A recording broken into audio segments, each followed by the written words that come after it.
car because I don't like car. I hate cars. I love my bicycle. Very easy. You go all around. All my shopping's in my in my fietstassen. How much does that weigh, do you think? Well, I think 20 kilos. Well, distances are short, so that makes it very easy. And it's in this, especially here in the town, it's easier by bike than by car, so a lot easier actually.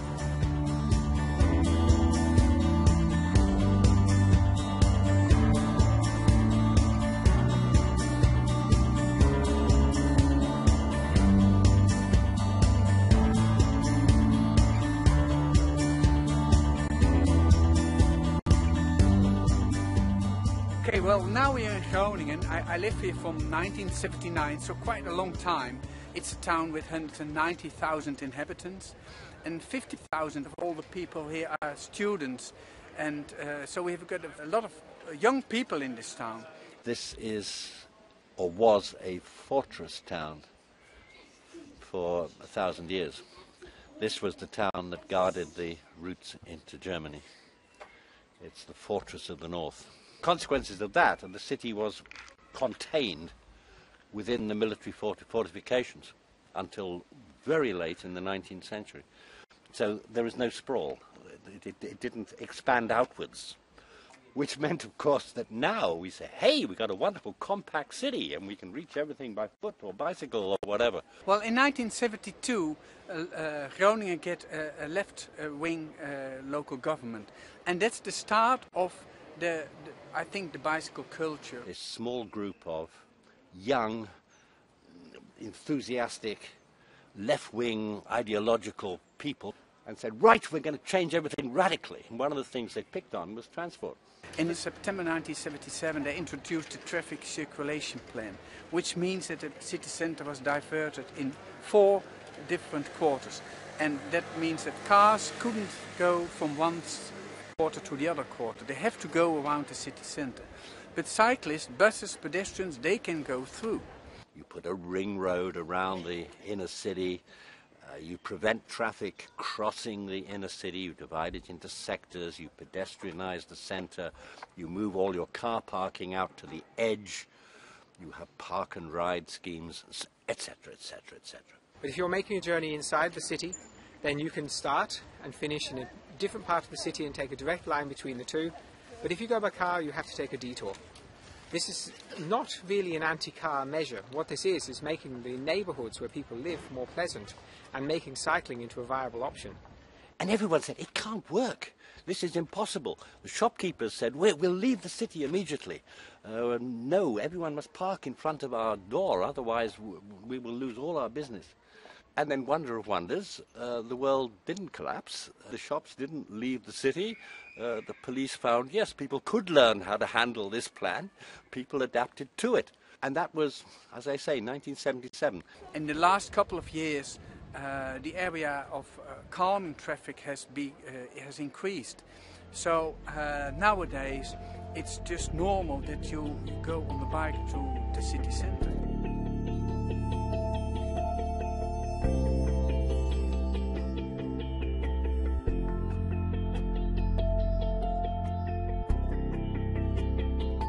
In Groningen, the average person cycles 1.4 times a day. Okay, so that's how it goes. 10 times a week, people ride a bike somewhere.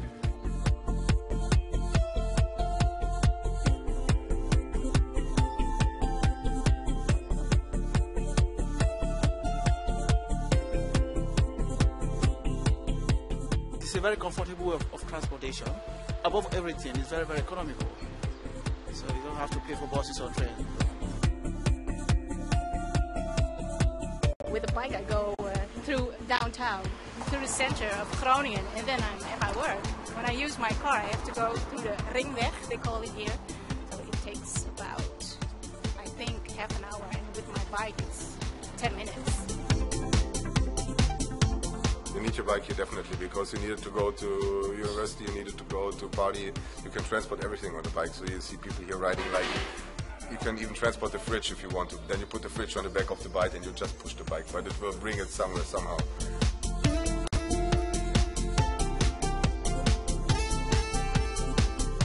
We're at the central station of Groningen. We call it Hoofdstation, main station. And we've got 3 different places where you can park your bike. Now we're just in front of the what we call Stadsbalkon, town balcony you can call it, with a free parking place for around about 5,000 bicycles. It's free, you don't have to pay, but people are looking after it, so it's a kind of a guarded bicycle park. All the places have got a sensor. The Stadsbalcony is diverted in different areas, A, B, C, D, E, F, G. When you see the sign over there, it shows you how much places are still free. But the one over here on the right-hand side, that's the formal bicycle parking, which is a guarded one. You have to pay for it, just for a day ticket, a month ticket, and it's open till the last train arrives in Groningen around about 2 o'clock at night. And then we're farther back. We've got what we call a bicycle flat, which is free, but is nobody who looks after it.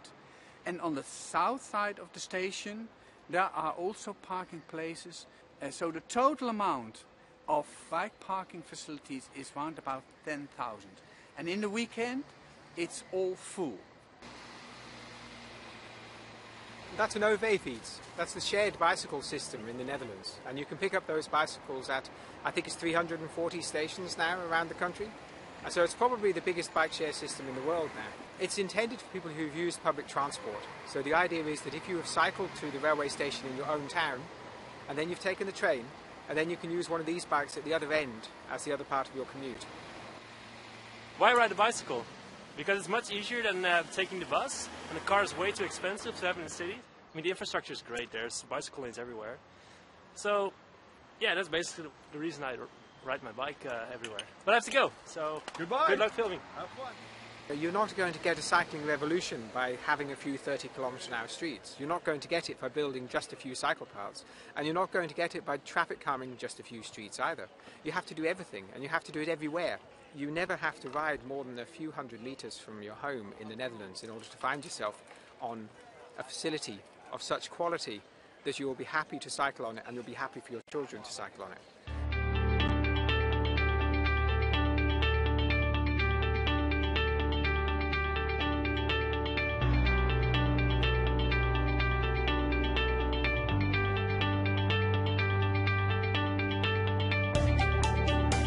Try to make new areas around the town within a boundary of say 5 till 7 kilometers, and not that we've spread all the new areas far away from the town center. Out of a point of a compact city and the mobility aspects, it's much better taking the bike or walk into the town instead of using the car. And this bridge is one of the projects which give you the opportunity to use the bike or go on your feet to the shops which are on the other side. So it's a very easy and quickest way to go from the new area over here and to go to the area down there. Not using your car, but go on the bike. Employers must submit to the local authority a plan, a scheme, a set of ideas. What are they doing in order to encourage their employees not to use motor cars? And this can come in all sorts of forms. It could be they do no more than put in some covered bike parking and some showers or lockers. But some places have offered free public transport, others have offered a bonus to people that say they're not using their motor cars. So the idea is to discourage parking. This site here is one of the largest in the world. It's the largest this side of Berlin. So there is also a lot of car parking. But the cycle parking here is still quite generous. Here you can see there's a special cycle path just right into the entrance. We go straight on and we cycle just right into the shop. Although it's summer, as you can see how much people are using the bike going to the IKEA. So I presume that maybe in the next couple of years they will put some more. This is the parking place for the employments of IKEA.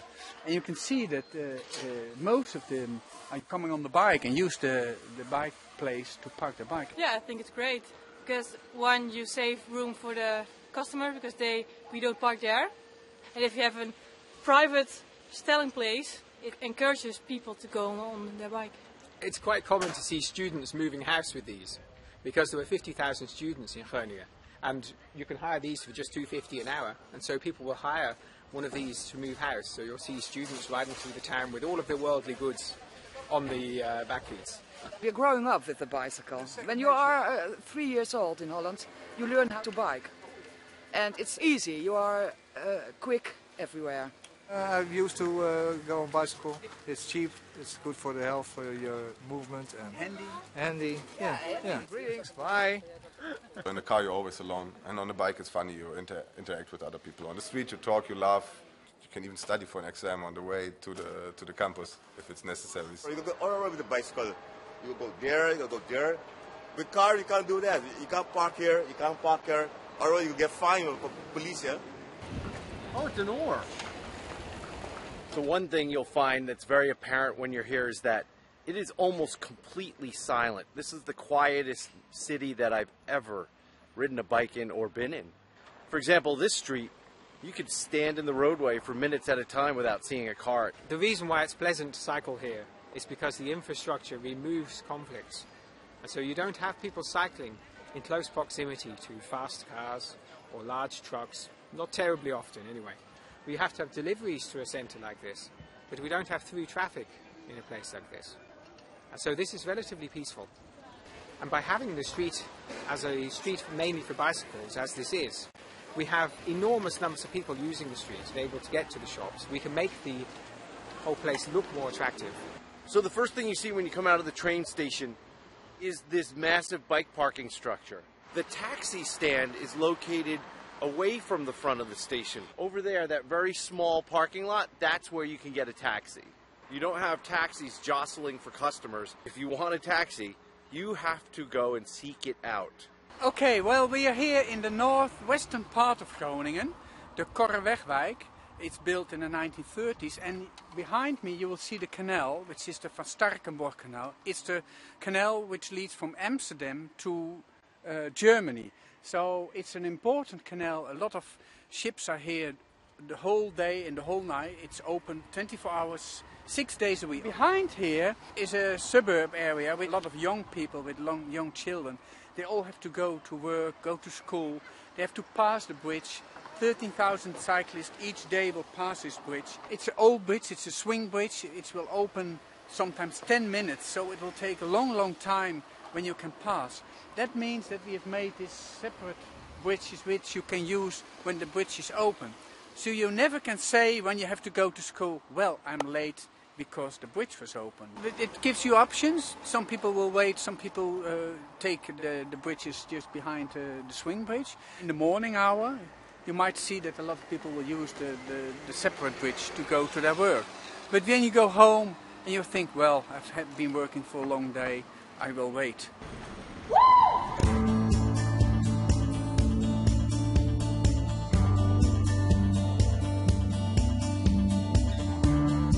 There are so many things that have been done to improve livability here in Groningen.